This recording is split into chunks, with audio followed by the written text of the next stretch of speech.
I'm Kelsey Henson. I'm a third year hair, makeup, and prosthetics student. So, when I first started hair, makeup, and prosthetics, I'll be honest, didn't know much. I was self taught. But I then got the opportunity to just do a lot of workshops and open days, so I learned a lot. And what really sparked my interest was definitely prosthetics and even the special effects. I had a lot of fun learning all of that and just having the experiences with lots of people coming in. So for hair, there's a lot of teaching styles of we get dolly heads, and we do a lot of cutting, we do a lot of styling, and we also have people from the industry coming in to teach us. For makeup, the same thing. We have dolly heads that we can now paint on. We also get to work on each other a lot of the time, and we have our tutors there to support us. And with prosthetics, there's a lot to do with prosthetics. We have a lot of drill work where we have to drill into some prosthetics. We have a lot of things where we have to sand down. We also have to, a lot of the time, if we're trying to get bubbles out, you will hear a lot of banging because we are literally banging out the bubbles so none of our prosthetics break. And we also do a lot of work where we test on each other. That is the key thing. And we also test on our models to make sure that all of our work is up to standards. Okay, so we've got the facilities of the hair and makeup studio, and then next door is our prosthetic studio. So when we're doing our hair and our makeup, we'll come in here where we get to use the dolly heads. We've got all the equipment of like hair, gel, just everything you need really, and even makeup equipment. Next door is going to be your prosthetics. That's where you have your headphones, your masks, everything to make sure that you're safe. We have the air vents, so when we're using anything that's quite toxic, that we can do in one room, we will have that air vent on.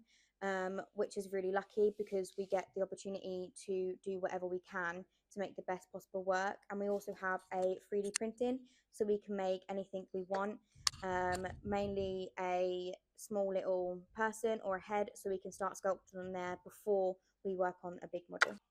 So one of the key trips that we've done is the prosthetics trip, which we get to do from the second and third year.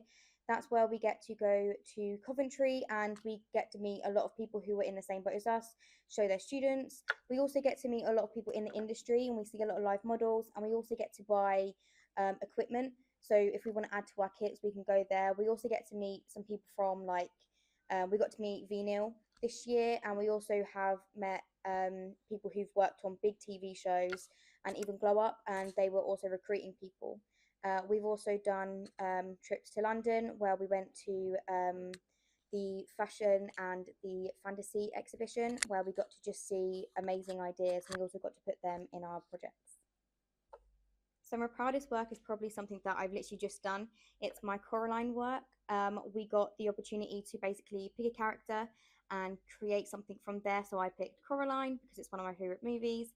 And I decided to do a what if scenario. So what if Coraline got took by the other mother? And I did a full face prosthetic. And I got to work on a model, and I basically had buttons in her eyes, and it was very gory. And it was just something that I just had a lot of fun doing, and something I never thought I'd be able to do.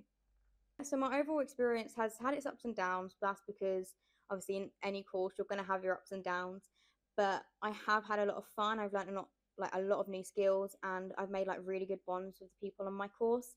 And we've all done a lot of days out, or we'll just sit there, like a lot of open days, so we can catch up on work, which is always fun. But I've had an interesting time and learning a new experience, and like learn a new place as well, because I'm from Essex and I live in a small place. So being here for 3 years has been completely different and just been interesting.